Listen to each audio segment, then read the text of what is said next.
Abdulaziz ibn Saud to cut my throat now. In exactly the same way that Abdullah of Jordan is now realizing, as soon as Bush attacks Iraq, that is the end of me.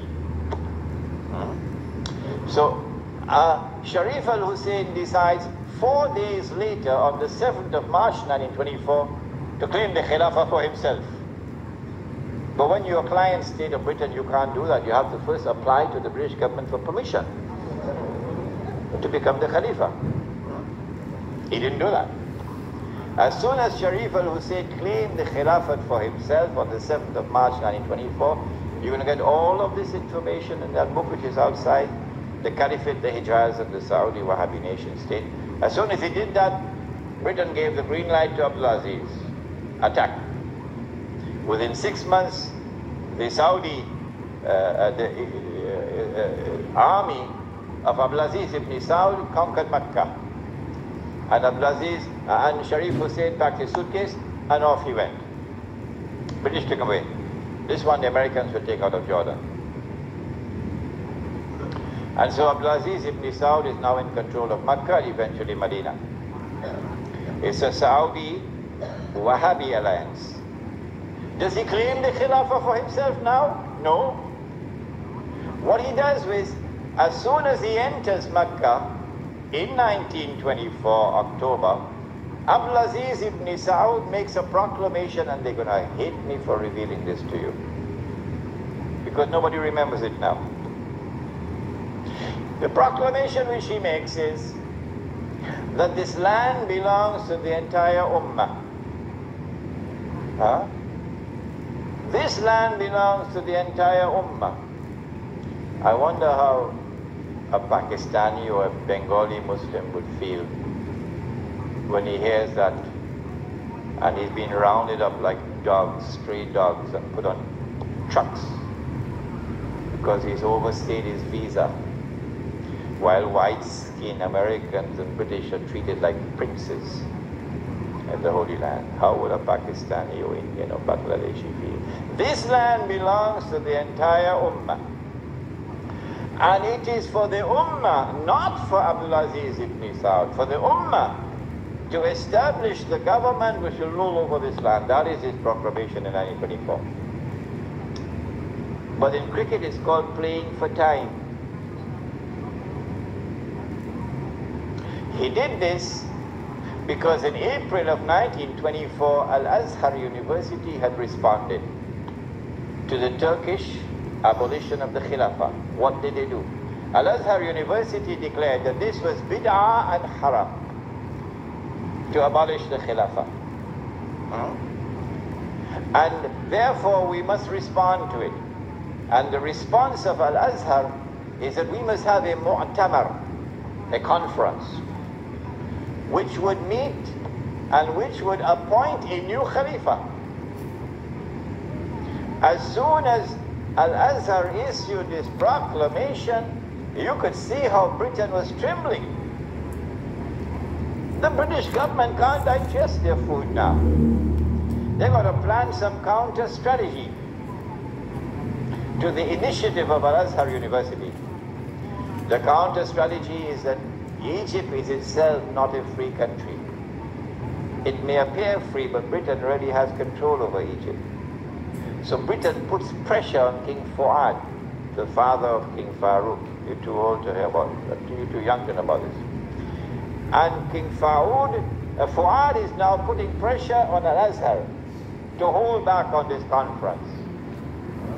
So for 2 years, the conference can't take place. 2 years because of British pressure. The conference finally takes place in June, July of 1926. But Britain uses another counter strategy. She gets Abdulaziz ibn Saud in Mekkah to also convene a conference of the world of Islam in Mekkah at the time of the Hajj, which is May of 1926. And then Britain and Russia and France and China and all the major powers in Europe all get to work.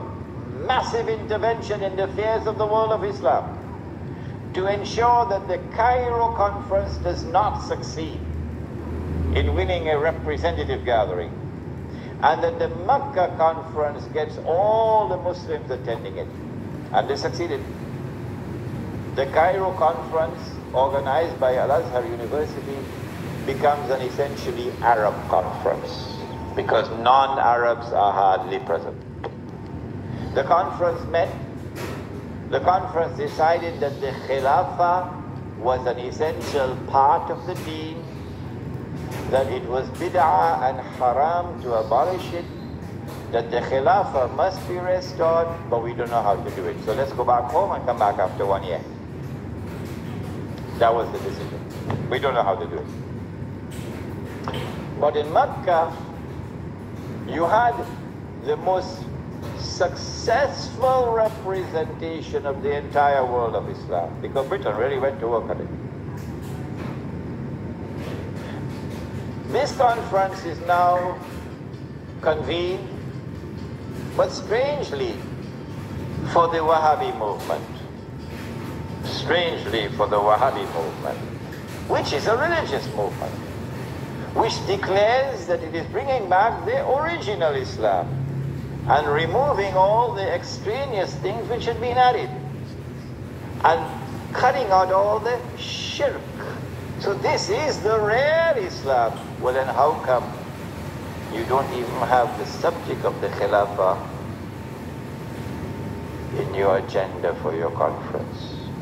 We asked the Wahhabi movement, give us an answer. There is no answer. The answer is that the Wahhabi-Saudi alliance is now perpetrating a gigantic, a massive betrayal of Islam in abandoning the Khilafah. And so the conference takes place. But the subject of the Khilafah is not even on the agenda of the conference. Instead, Abdul Aziz ibn Saud approaches the conference twice, himself in person, and he asks the conference to recognize him as Al-Malik. That his rule should be recognized over the Hijaz. When the conference had heard His Majesty the King on both occasions, and the conference is now sitting down to discuss the matter, shall we recognize Saudi Wahhabi rule over the Hijaz? The leader of the Indian Muslim delegation jumped up to speak first. He spoke first. His name was Maulana Muhammad Ali Jawhar. He got up and he told the king, get lost. We'll never do that. As soon as the leadership of the Indian Muslim delegation had established its position of rejecting the claim of the Saudi Wahhabi leadership for sovereignty and control over the Hijaz, the rest of the delegates couldn't say, That was the power of a man who knew Islam and lived Islam. And so the conference ended without giving to the Saudi Wahhabi rule over the Hijaz recognition. They decided that they'll meet every year, but that was the last time they ever met. This then was the response of the world of Islam to the abolition of the Khilafah. In 1930, I think, or 31, Hajj Amin al-Husayn in Jerusalem felt that the ominous advance of the Jews in the Holy Land required a response from the world of Islam. So he sought to reconvene the conference in Jerusalem. But it was a new conference. It gave it a new name in 1930 or 31. They call it the Al-Aqsa Conference, or the Mu'tamar al-Am. And this conference also met in 1930-31, but you're meeting to establish Darul Islam in a territory which is under British rule. Nothing could be more foolish than that. How can you restore Darul Islam when you're meeting in a territory which is under British rule? And you have to get permission from the British government to hold your conference. So the conference ended without being able to do anything about it. Since then to this day, there has been no effort, no significant effort on the part of the world of Islam to restore the Khilafah. Why? Simple. Because you cannot restore the Khilafah unless and until you can liberate the Hijaz, Makkah and Medina. You can't do that. When the Hijaz, the security of the Hijaz is underwritten by Uncle Sam,